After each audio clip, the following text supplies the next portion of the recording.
अगर किसी ने नियम बनाया 5 अष्टमी का, 8 अष्टमी का, 7 अष्टमी का, एक कनेर का पुष्प शिवजी के शिवलिंग को समर्पित करना, अशोक सुंदरी के स्पर्श करना, और जो जलाधारी होती है, जैसे ये शिवलिंग है, ये जलाधारी है, तो पहले शिवलिंग पर स्पर्श, फिर अशोक सुंदरी का स्पर्श, फिर जलाधारी पर कनेर का पुष्प शिव जी की ओर मुख कर कर, अर्थात जैसे मानो ये कनेर का पुष्प है, तो ऐसा शिवलिंग का स्पर्श करते हुए जलाधारी पर जो समर्पित करता है, भगवान शंकर उसके मन की कामना को पूर्ण जरूर करते हैं। एक कनेर का पुष्प, मां श्रृंगार कर रही है, कनेर के पुष्प से माता सती श्रृंगार कर रही है। पहले जटा का श्रृंगार किया, बड़ा कहते हैं शनि चढ़ गया, 7.5 लग गई, ढैया लग गई, राहु लग गया, केतु लग गया, बृहस्पति लग गया, मंगल लग गया। शिव महापुराण की कथा कहती है, कोई भी ग्रह लग जाए, घर में से 1 लोटा जल भरो, शिव जी पर जल चढ़ाना प्रारंभ करो, सारे ग्रह अनुकूल हो जाएंगे। तुम्हारा कोई भी ग्रह प्रतिकूल नहीं हो सकता, कोई ग्रह तुम्हें तकलीफ नहीं दे सकता, सब तुम्हारे अनुकूल हो। माँ चलने लगा, सांस चलने लगी, कभी डॉक्टर को दिखाया तो थायराइड हो गया, कभी मालूम पड़ा कि मेरा कोई ब्लड कम हो गया, कोई प्लेटलेट कम हो गई, कोई कुछ हो गया, कोई कुछ हो गया। डॉक्टर को दिखाओ। हमने कल भी कथा में कहा था, परसों भी कहा था कि डॉक्टर शिव का एक रूप होता है, उसको दिखाओ। डॉक्टर जो दवाई दे कुंदकेश्वर महादेव के नाम से उसको खाओ। पर कभी अगर मौका लग जाए, तुमको ऐसा लगे कि ये शरीर का रोग तो समाप्त हो ही नहीं रहा, एक ना एक रोग चल ही रहा, ये रोग समाप्त होने का नाम ही नहीं ले रहा, समाप्त ही नहीं हो रहा।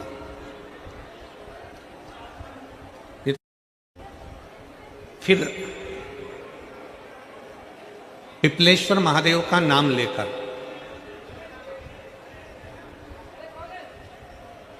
पिपलेश्वर महादेव का नाम लेकर कुछ भी मीठा जो बना सकते हो, हलवा बना सकते, लड्डू बना सकते हो तो लड्डू, जो तुम घर में मीठा बना सकते हो, उसका केवल 7 ग्रास का अन्न। कितने ग्रास? जम के बोलो जरा। 7 ग्रास। 7 ग्रास मतलब 7 कोर, 7 ग्रास का अन्न एक पात्र में ले लो, और पिपलेश्वर महादेव का नाम लेकर किसी भी शिवालय में, शंकर के मंदिर में जाकर एक बेलपत्र रखकर, उस जो प्रसाद तुम बना कर ले गए हो, जो तुम भोग बना कर ले गए हो, उसका स्पर्श कर कर, पिपलेश्वर महादेव का नाम लेकर, शंकर को उस भोग को रखकर, बेलपत्र रखकर, शिवजी को 7 बार एक ही लोटे का जल, केवल 1 लोटे का जल 7 बार उत्तर की ओर मुख कर कर, दक्षिण में खड़े होकर शंकर के शिवालय पर 7 बार एक ही लोटे का जल 7 बार थोड़ा थोड़ा कर कर उसको गिरा दीजिए, शिव जी के ऊपर चढ़ा दीजिए 7 बार। बाद में जो प्रसाद पर आपने बेलपत्र रखी है, उसी बेलपत्री को उठाकर शंकर के शिवलिंग पर चढ़ा दीजिए। बाबा को प्रणाम करिए, बाबा मेरे शरीर का रोग समाप्त नहीं हो रहा, गोलियां खा रही हूं, दवाई खा रही हूं, कुंदकेश्वर महादेव का नाम लेकर दवाइयां ले रही हूं, पर कभी घुटना, कभी कमर, कभी आंख, कभी थायराइड, कभी कुछ, कभी बीपी, कभी शुगर, कुछ ना कुछ चल ही रहा है। बाबा अब आपको संभालना। किसी भी दिन पिपलेश्वर महादेव का नाम लेकर वो चढ़ी हुई बेलपत्री ले आओ, प्रसाद ले आओ, घर पर आने पर जैसे ही घर के अंदर प्रवेश करो, सबसे पहले बेलपत्री को चबा चबा कर खा लो। फिर वो जो प्रसाद है, उस प्रसाद को 7 गांठ से थोड़ी थोड़ी देर में 7 बार में उसको खा लेना। बाबा देवाधिदेव महादेव का नाम लेकर, पिपलेश्वर देव का नाम लेकर प्रणाम कर कर जल का आचमन, हाथ की हथेली में जल लेकर 7 बार आचमन कर लीजिए, और शिव का, पिपलेश्वर महादेव का नाम ले लीजिए। धीरे धीरे 15 दिन लगेंगे, और 15 दिन में बीमारियां अपने आप कम होना प्रारंभ हो जाएगी, और बाबा आपका हाथ पकड़कर आगे बढ़ाएंगे। शिव तत्व की प्राप्ति, कैसी भी बीमारी हो, कैसा भी दुख है, कैसी भी तकलीफ है, कैसा भी कष्ट है, कैसा भी समस्या है, पिपलेश्वर महादेव का नाम का थोड़ा सा मीठा बनाकर पूजन कर कर बेलपत्र रख कर शिव को जल चढ़ाकर बेलपत्र वापस शिव के शिवलिंग पर रखकर फिर बाबा को जल समर्पित कर बड़े भाव के साथ में बाबा के उस आनंद को प्रसाद को लेकर उसको पाए। गुरु जी के 2 चेले भोजन करने के लिए गए। अब गुरु जी के चेलों ने भोजन करने के लिए जजमान क्या गए, जजमान ने उनको भोजन कराया, बड़े प्रेम से जिमाया। दोनों चेले वापस आए, एक बड़ा प्रसन्न था, दूसरे का मुख उतरा था। गुरु जी ने पूछा क्या बात है, आपका चेहरा क्यों उतरा हुआ बेटा? चेला बोला बस गुरुजी पूछो ही मत। क्यों जजमान ने दोनों में कोई दिक्कत दे दी क्या? इसका मन प्रसन्न है और इसका मन डाउन है, ये थोड़ा सा उतरा हुआ। तेरे को आसन अच्छा नहीं लगाया था क्या? नहीं, दोनों को एक जैसा आसन लगाया था। अच्छा, तो भोजन में अंतर था क्या? इसको ज्यादा खीर खिला दियो, तेरे को खीर कम दे दियो? नहीं नहीं गुरुजी, भोजन भी एक जैसा खिलाया। तो दक्षिणा कम थी क्या? नहीं नहीं गुरुजी, 2-2 रुपए दोनों को दिए। फिर दिक्कत क्या हुई बता?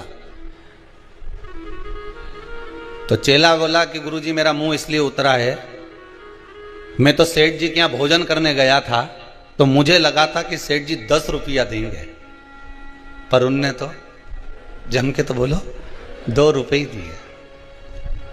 अच्छा, फिर गुरुजी ने पूछा दूसरे चेले से, ये बता तू इतना प्रसन्न क्यों है? अरे गुरुजी मुझे तो लग रहा था कि सेठ जी इतना कंजूसड़ा है कि 8 आने से ज्यादा देगा नहीं या 1 रुपया से ज्यादा देगा नहीं, पर जब मैं भोजन करने गया और उसने 2 रुपए दिया नहीं, तो हमारा तो दिल प्रसन्न हो गया गुरुजी, इतना आनंदित हो गया कि मेरा मन प्रसन्नित हो गया। दोनों गए थे भोजन करने के लिए, दोनों को आसन लगाया गया, दोनों को भोजन कराया गया, दोनों को दक्षिणा दी गई। बस एक चेले के मन में थोड़ी आशा ज्यादा लग गई थी कि इतना मिलेगा, और दूसरे के मन में यह था कि थोड़ा भी मिल गया, अगर प्रेम से मिल गया और विश्वास से मिल गया, सत्यता में मिल गया, ईमानदारी का मिल गया, थोड़ा सा भी मिल गया तो ये मेरी जिंदगी संवार देगा। एक को 2 रुपए मिले वो जिंदगी को संवारने वाले थे, और दूसरे को जो 2 रुपए मिले वो आशा इतनी लगा के बैठा था कि 10 रुपया मिलेगा, न वैसा होगा न वैसा होगा, सब आस पर पानी फिर गया तो दिल दुख गया।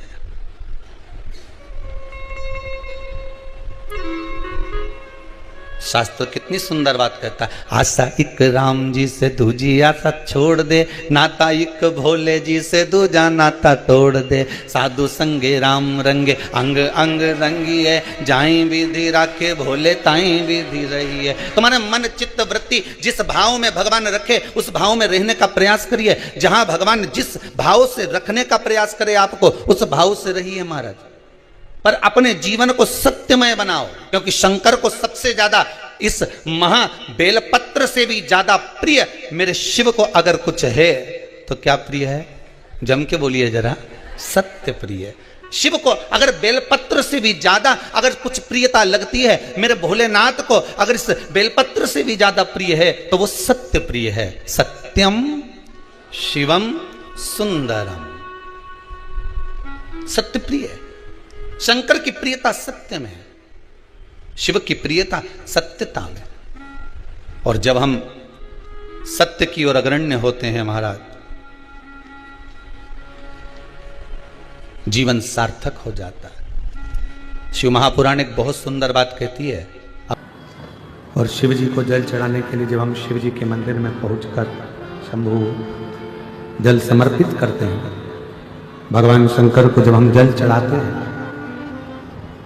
यदि पूर्ण ध्यान को केंद्रित कर कर हम शिव को जब जल अर्पित करते हैं तो हमारी तप साधना आराधना व्रत अपने आप पूर्ण हो जाते हैं, और शिव उस व्रत का उस साधना का तप का फल हमको प्रदान करता है।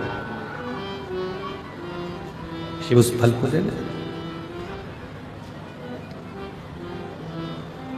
बोल बम का नारा है, जम के बोलो जरा, बोल बम का नारा है, सारी समस्या का हल, श्री शिवाय नमस्कार। शनि महाराज ने नियम बना लिया शिव जी की आराधना करने का, साधना करने का, पूजन करने का।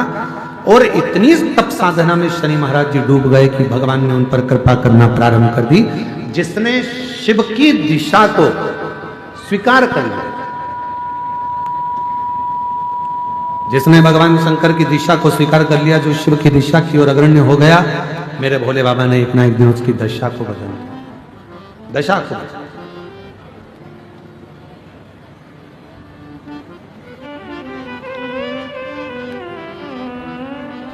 महाराज कृपा करना प्रारंभ कर दिया। राजा चित्ररथ ने शनि महाराज जी को देखा और शनि महाराज जी को देखकर राजा चित्ररथ ने अपनी कन्या धामनी का विवाह शनि महाराज